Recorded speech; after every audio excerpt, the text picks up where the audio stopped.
Okay, now we'll talk about technique. Now, the big thing to remember is that we're not going to be gaming the rules when we're actually on the field.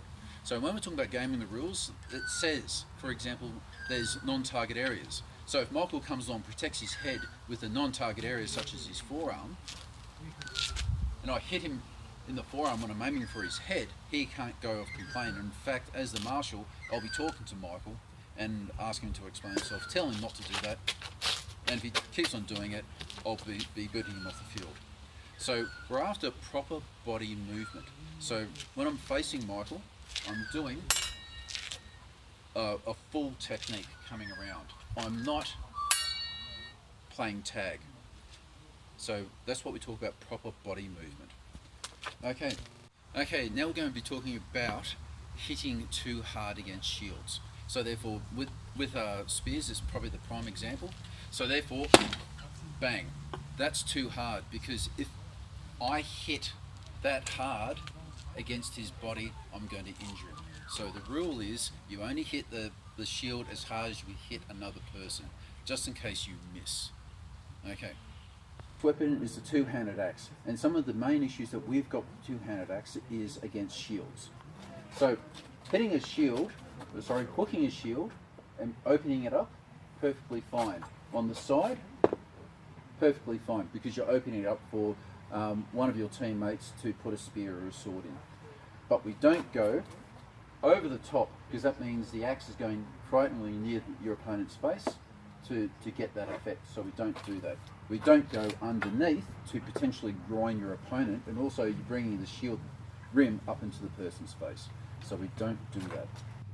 And one of the final techniques with the axe that you can do is actually thrust. So you can open up, thrust, and that's perfectly fine. Make sure you do have an axe with a sufficient point to actually facilitate a thrust though. Okay, the next weapon is the glaive. Now we talked about this before, but I just want to give you a nice clear demonstration, talking about cutting through non-target areas and cutting through target areas. So for example, with a bad technique of cutting through non-target areas, I aim for his head, I miss his head, I then thrust. So therefore I've transitioned through a non-target area, which is his face, which he doesn't like very much, to get to here. So we don't do that. That's bad, don't do it. A good technique is when you're transitioning through his upper arm, which is the target area, and then thrust into his body. Thank you. Okay, we've just talked about weapons. Now we'll talk about authorization of weapons.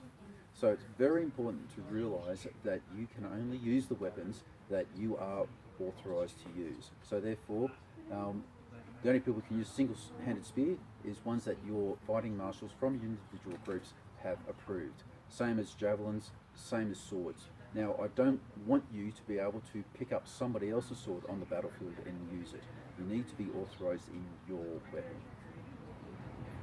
Okay, we've just talked about weapons, we've talked about combat, and let's talk about the marshals. So there are two types of marshals. There's the group marshal, or your fighting authorization coordinator from your group, and there's the marshal for the event. And the event marshal is the person who organises the combat and will have the final say in any issue that occurs. So what happens if an incident occurs? Preferably working at the lowest possible denominator, so the two fighters who have had an issue, they talk, they sort out the situation, one person apologises to the other, whatever. If they can't get down to a mutual solution, you then escalate it up to the event marshal, and the event marshal will then sort something out. If he's having a problem, and it might be a repeat offender, he'll then draw it in the group's marshal, and we can start addressing things from there. The big thing to remember is that the event marshal's word is the end of that conversation.